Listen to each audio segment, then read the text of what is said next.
PathMonk is the intelligent tool for website lead generation. With increasing online competition, over 98% of website visitors don't convert. The ability to successfully show your value proposition and support visitors in their buying journey separates you from the competition online. PathMonk qualifies and converts leads on your website by figuring out where they are in the buying journey and influencing them in key decision moments with relevant micro experiences like case studies, intro videos, and much more. Stay relevant to your visitors and increase conversions by 50%. Add PathMonk to your website in seconds, let the AI do all the work, and get access to 50% more qualified leads while you keep doing marketing and sales as usual. Check us on pathmonk.com. Welcome to today's episode. Let's talk about today's guest for Mastery Coding, VP of Marketing there with them. How you doing today, Peter? Doing well. It's a pleasure to be here, Ernesto. It's great to have you on. Excited to learn a little bit more. I was going through the website, right? I actually did something that I might want to do or my kid might want to do. So let's get into it, right? In your own words, can you tell us what Mastery Coding is all about? Yeah, absolutely. So at its core, Mastery Coding prepares today's students to meet the challenges of tomorrow through intelligent technology education. We do that by using a research-backed approach to instruction. We provide standards-based computer science, coding, and STEM curricula that combine critical thinking, hard and soft skill development, and project-based fun. All of this is delivered through our turnkey learning platform that makes it easy for educators to succeed. Definitely. All right. Awesome. And so that everyone that is listening could get a good understanding of Mastery Coding, what would you say is a key problem that you solve for clients? Absolutely. So at its core, I think there's actually two big problems that we solve. The first problem is that in reality, in a lot of cases, the skills being taught to students in our schools today are not the same skills that are sought after by the workforce. The highest paying jobs, the highest satisfaction jobs today most often are found in technology and STEM. Yet, in most states, computer science is still not a mandatory requirement. We are trying to close that gap by preparing students to enter the workforce with future-ready skills, professional portfolios of their work in hand, and industry-recognized certifications that they've attained to demonstrate their aptitude. This other problem we're addressing is that of student disengagement. After the pandemic, we've seen attendance and student participation drop, national grade averages drop, particularly in math and ELA. And according to EdWeek research, teachers report that students are like 80-90% less motivated than before the pandemic. Yet, the share of students and Gen Zers that watch or play video games is at a stunning 96%. Wow. And research shows that incorporating video games into education can enhance student engagement, improve cognitive function, even cause more students to come to school every day. I mean, if there was a video game class when we were in school, would you want to miss that? I wouldn't. I mean, I remember I grew up with them, so it was kind of like you wanted to play right when you got home. So definitely. Absolutely. So in that sense, we kind of use video games as a hook. We ask students how they would like to create and develop their own games. And we use their passion for gaming as a vehicle towards college and career success.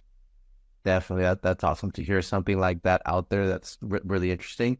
So then who would you say are your primary clients? Are they kids themselves or are they schools? Who do you guys like going after? K-12 schools and districts in the United States. A lot of times the people that actually find our product are the teachers, the educators themselves. But then, the decision makers are usually the principals, the district administrators, CT coordinators, etc. All right, perfect. Yeah, definitely. And well, so how does a teacher find you guys, right? Like, what would you say is your top client acquisition channel for you guys? Absolutely. We actually have three. So first and foremost, our website has grown to be a lead generation machine. So over 50% of our traffic comes organically through organic web search to our website. We also do a lot of proactive email prospecting, cold emails prospecting. We have our own kind of intent-based list that we reach out to. So a lot of those email leads actually end up converting into paying customers. We also are very active on the conference and event circuit. We do anywhere from 10 to 20 conferences a year to make sure we stay top of mind. And so we're able to capture a lot of leads at those events as well. Definitely. All right. Awesome. And I am here on the website, masterycoding.com. What role does the website play for your client acquisition? Oh, a huge role. It's funny because, when we started the company a couple of years ago, the website started out as a source of information, but now it's really grown into a lead generation magnet. As I mentioned, over half of our qualified web traffic arrives on our website through organic search. We do also get traffic from paid ads, from backlink building, from organic SEO, etc. All right. Awesome. And is there, in 2023, what was a huge trend as far as AI, but is there anything, recommendations, tools that you would recommend going into 2024 as far as for lead generation? So if we're speaking strictly on the website, there are a variety of tools that a company can use to gauge various metrics on their website. One tool that I could recommend is called SEMrush. It basically gives you a very great look under the hood of how your website is built. If there's any back-end SEO problems that you need to fix, whether it's duplicate titles, whether it's metadata not being entered, as well as making suggestions for on-page SEO. So it analyzes your keywords and it tells you, hey, here is an article that you can write, or here is a piece of content that you create that will attract more of your target audience to your website. But recently, we've also been doing a lot of work of upskilling and basically building out our email outreach pipeline. So I know there's some tools out there as well for email prospecting. Definitely. Awesome. Great. Thanks for the advice there for our listeners, Peter. Well, let's switch gears a little bit and talk about you as a leader, you being the VP of marketing there for Mastery Coding. What are some key tasks you focus on your day-to-day work? Yeah, that's a great question. As a smaller company, we have under 20 employees. Everybody ends up wearing a lot of hats. I am blessed and privileged enough that I have a marketing team with 4 full-time people on staff. So in that sense, a majority of my role comes out to be project management. It comes out to be building the evolving strategy, right? Looking at all of our channels of marketing that we're spending funds on, that we're spending bandwidth on, and seeing, hey, does that actually result in dollar amounts? Which ones are performing better? Which ones are performing not as well? And how can we, pivot month to month, pivot quarter to quarter to make sure that our funds are best spent and that everything is running according, as we planned. Obviously, being a good project manager, a good project leader is very, very essential. When you have a team, even though it's only 4 people, you got to make sure that everybody knows, hey, what are they working on this week? What are they working on next month? What is expected? What are the some of the milestones that we are holding them accountable to at the end of the year? Definitely. It's like you mentioned, everybody's got to wear different hats. So great to hear that, everything is established as the way it's supposed to be. So great kudos to you guys. Full transparency, one of my full-time responsibilities is being in a lot of Zoom meetings. So yeah, I would imagine. But let's jump into our next section, Peter. It's a rapid fire question round. So you ready for them? I think I am. Hit me with it, Ernesto. All right. Let's start off with what was the last book that you read? A book called Blitzscaling, something our investors actually recommended. Basically, in a nutshell, it's, hey, if funds are not a problem, if bandwidth is not a problem, and you can just throw money at a problem in order to get a first mover advantage, how can you take a business and become a giant in the space, right? It basically allows you to understand that, hey, mistakes are natural, mistakes can be made, and sometimes in a period of enormous growth, those mistakes are actually welcome. And it's basically, don't get hung up on mistakes, just keep growing, and keep reaching for the top. Definitely great read there. And Peter, what is one single thing that your company is focused on at the moment the most? So we do actually have a new product coming out. It's called Gamer Math. Basically, we use today's most popular video games to drive standards-based math instruction. We saw from the nation's report card that math scores were in the tank.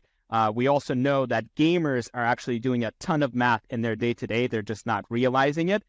So we kind of combined the two, and we created a one-of-a-kind unique curriculum where students can learn geometry with Minecraft, where they learn ratios with Rocket League, and so on. And we've heard amazing feedback from teachers that have been using it in summer school as a math intervention course, as an after-school extracurricular, and the students obviously love it. Definitely. And I mean, what student wouldn't love it, right? Exactly. All right, awesome. So then if there would be no boundaries in technology, Peter, what would be that one thing that you want to have fixed for your role as a marketer today? Oh man, just one thing. One.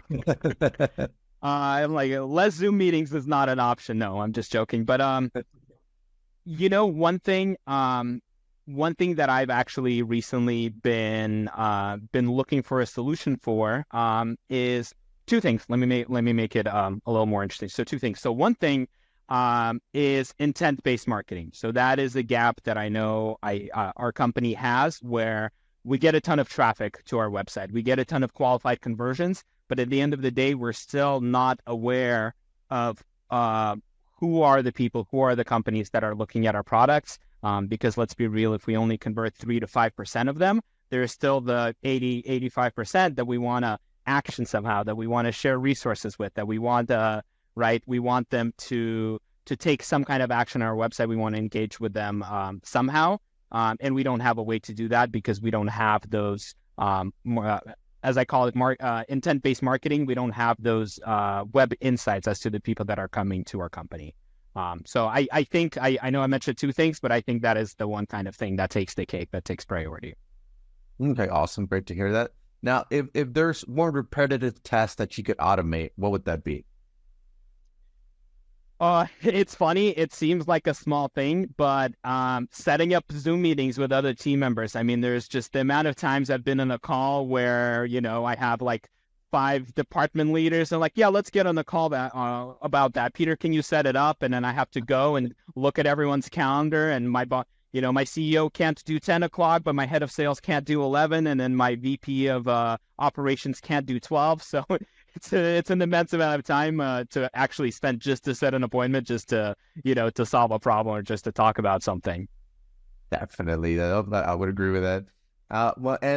Lastly, Peter, you do have, like you mentioned, a lot of experience already. What is one piece of advice that you would give yourself if you were to restart your journey as a marketer today?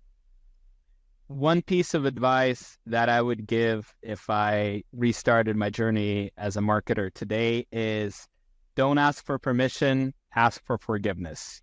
I mean, the amount of times that I came to my higher ups with a great idea where I needed just a little bit of budget to fuel the flames, to start the process, to try something new, and the amount of times I've been told, no, right now isn't a good time, let me get back to you next week, right? And the impact that has on the work that I'm doing and the process is that, any sort of slowdown like that can cause obviously innumerable, it can it can be destructive. So at a certain point, I just decided, hey, if I really, really believe in something, I'm going to put my money where my mouth is. I'm going to use my budget without necessarily needing to have everything okayed. And guess what? In the majority of cases, even if I spend, $15,000 on a new Google Ads campaign and I come back and I can connect it to $30,000 in results, there's no world where my boss is going to be unhappy with that. So as I mentioned, don't ask for permission, ask for forgiveness. Great advice. Thanks a lot for that. And well, Peter, thanks a lot for being on the show with us today. I do want to give you the last word. If someone forgets everything about the interview today, what is that one thing they should remember about mastery coding? Well, it's been a pleasure, Ernesto. I appreciate being here and I appreciate your time. One thing to remember about mastery coding: we equip your students with future-ready skills that are in demand by the workforce. There, you guys heard it. You get teachers out there, districts in school districts. You can always check them out at masterycoding.com. Thank you so much, Peter, for being on. To our listeners, thank you so much for tuning in, and looking forward to our next episode at Path Monk Presents.